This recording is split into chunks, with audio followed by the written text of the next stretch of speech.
How does one build unbreakable self-confidence? Yeah, well, there's many ways to it. Most of them are working, not all of them, but in this video I won't be teaching you a 5-step guide to gain ultimate self-confidence, because something like that is bullshit. In this video I will be sharing with you what helped me along my way to build up confidence. But this video is not about me, it's about you and me, it's about all of us. And the question to ask is, why don't people have enough self-confidence? Why do they feel insecure? And there are also many answers to this question.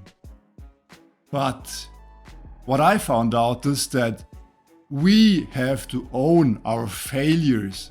We have to own our weaknesses. And we have to own our insecurities and being honest about them. Most people, they hide them. Some do it better than others.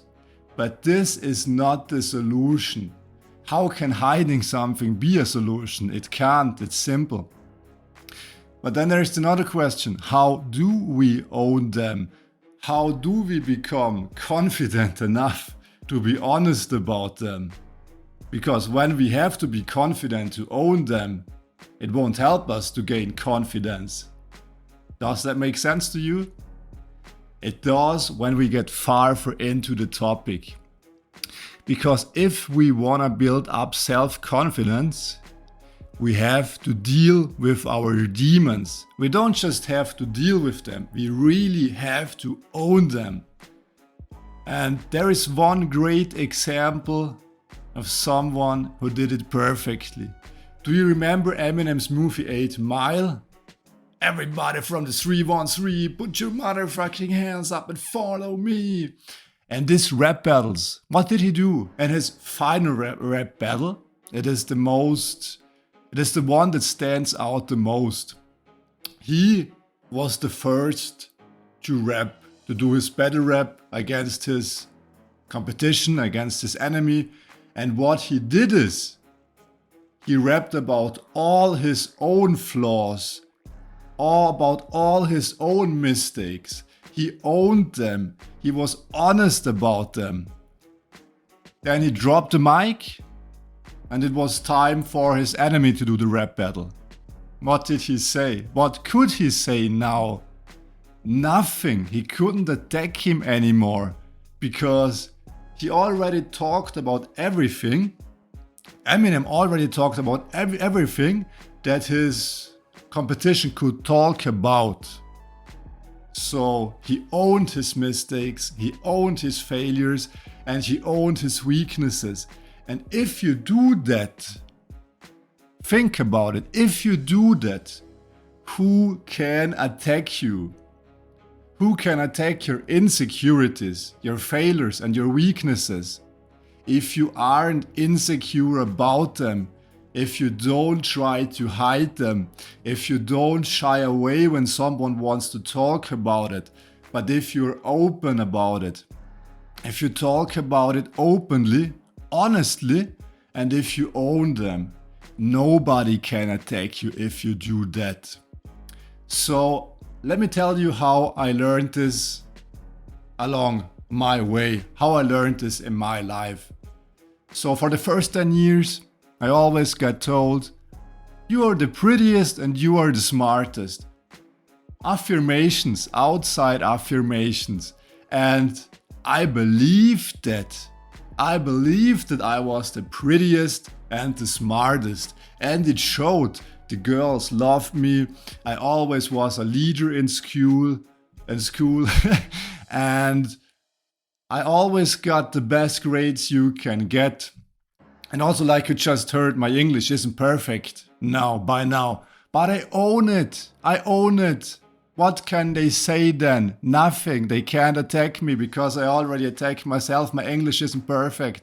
I do these videos anyway because it has to be perfect. It will become better by time to time. But let's get back to it. Then after I was 10 years old, I switched schools. And I was a very shy kid because people didn't only tell me that I'm the prettiest and the smartest, they always told me that I'm so shy. If they talked about other people, with other people about me, they always said, oh, he's such a shy kid, he's so shy, so shy.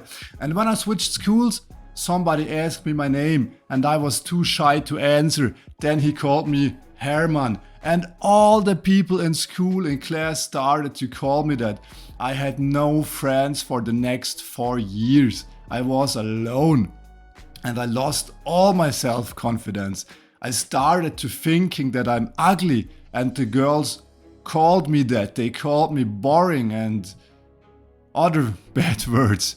And I lost my self-confidence. I didn't think that I looked good anymore. And my grades started to get worse and worse till I got dropped from school when I was 14 years old. I got into another school. Bullying continued because if you're a bullied kid, you don't just switch if you switch schools and become confident. In this school I got bullied again. I didn't make it again in this school. I had to start to work. I got into more troubles and more troubles and more troubles. And it ended up that I became addicted to the needle for 6 months when I was 17. And people always tell me, don't talk about that, you can't be honest about that. But why not? I owned it. At 17 years old, I owned the needle.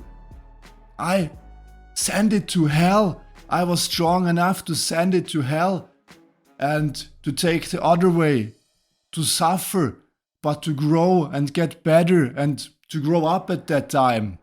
Back then. So then I got back to school. I got more self-confident. After school I started to work again and disaster happened again. Murphy's Law, everything that can go wrong will go wrong, and it did go wrong. It did go wrong in such a way that I always talked about that I'm the best in my job, that I make so much money, and I did in the beginning. I did make a lot of money. But it ended up 2 years later that I had no money left at all. I was in debt with a lot of money at 24 years old. I lost all my self-confidence again, my belief in myself, and it literally destroyed me. But then I decided to own my past. I didn't want to hide it anymore. I always was insecure. When someone talked about my past, I became insecure. I became weak. I was afraid to talk about it. These demons of my past haunted me. But then I realized my past was the perfect training ground to become self-confident. I went through so much shit, and that shit didn't break me. My failures didn't break me, my mistakes didn't break me, my weaknesses didn't overwhelm me. I owned them and I talked to people, and one day everything switched and I knew I have to own the demons of my past, and I owned them like I talk about them now. We all have a past. None of us is holy.